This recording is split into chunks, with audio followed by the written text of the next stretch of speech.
आज महेंद्रगढ़ के गांव पालड़ी पनिहारा में जननायक जनता पार्टी ने प्रदेश का 31वां हरी चुनरी चौपाल कार्यक्रम आयोजित किया, जिसमें नैना चौटाला ने बतौर मुख्य अतिथि शिरकत की।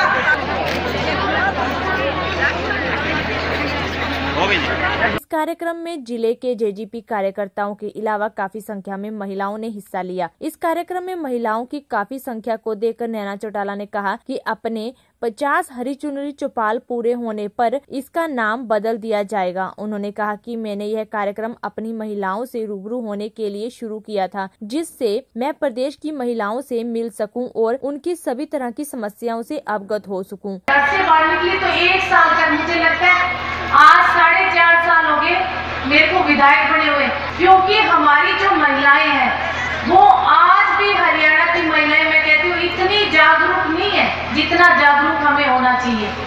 तो जब मैंने ये देखा कि महिलाएं जो है वो आज भी थोड़ी सी घरों में ज्यादा रहने वाली है, तो मेरा मन किया भी क्यों ना महिलाओं से रूबरू हो, हम महिलाओं से मिले, हम महिलाओं से बातें करें।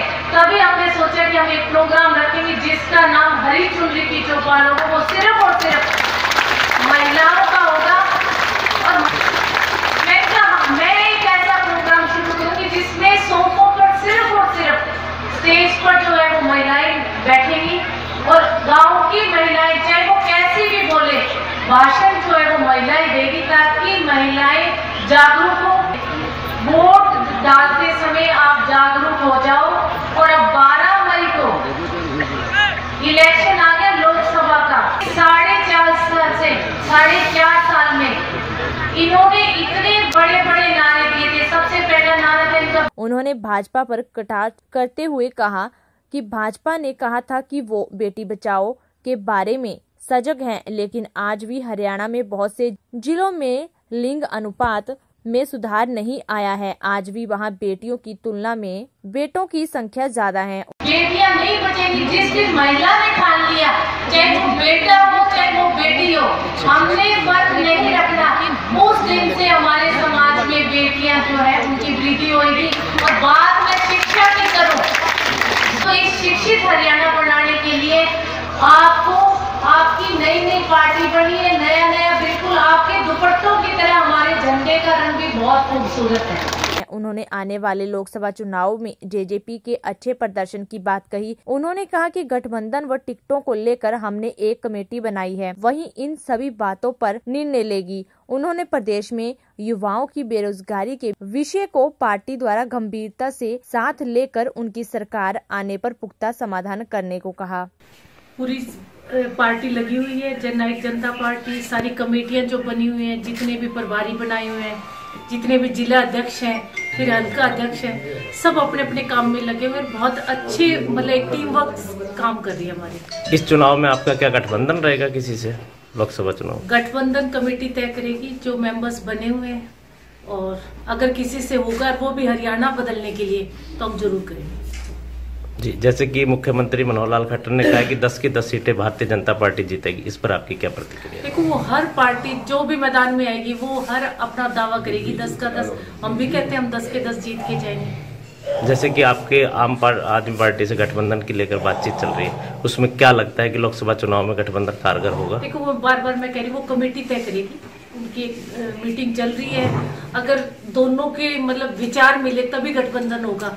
बिना विचारों के तो कर लो, फिर टूटता घूमता, उससे बेटर है कि बहुत सोच के करो जो भी करो। राजेंद्र नितानी, संगठन सचिव जेजेपी, ने बताया कि दुष्यंत चौटाला ने हमेशा दक्षिणी हरियाणा के हितों की बात की है और उनकी सरकार आने पर दक्षिणी हरियाणा को उनके हिस्से का पानी मिलेगा। शहीद के परिवार को सरकार की तरफ से अलग से विशेष सुविधा दी जाएगी। बाकी पार्टियों की टिकट की घोषणा होते ही हमारी पार्टी के भी उम्मीदवार की सूची भी घोषित कर दी जाएगी।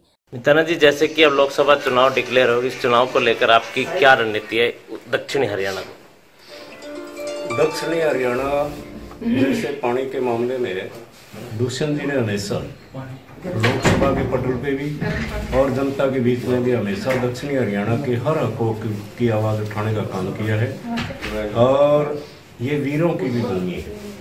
और हमारे मुख्यमंत्री बनने के बाद दुष्यंत जी की इच्छा है कि इस क्षेत्र में हर सैनिक परिवार को प्रदेश सरकार की तरफ से भी अलग से सुविधाएं दी जाए ताकि उस परिवार की चिंता मुक्त हो और उनके सपूत जो है वो देश की रक्षा निसंकोच और बिना चिंता के कर सके।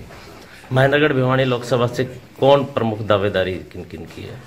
दावेदार तो हर लोकसभा क्षेत्र से बहुत संख्या में है, लेकिन राष्ट्रीय स्तर पे 3 सदस्यीय कमेटी का गठन किया हुआ है जो गठबंधन के बारे में भी अपना फैसला देने के लिए स्वतंत्र है और लोकसभा के उम्मीदवारों के लिए भी वही अपना पैनल गठित करके उसी पे विचार करके और अच्छी छवि के और उस इलाके विशेष के लोगों की मांग के अनुसार ही कैंडिडेट जो है वो उतारा जाएगा जो जीत हासिल करके आपके हकों की लड़ाई लोकसभा में लड़ने का काम करेगा।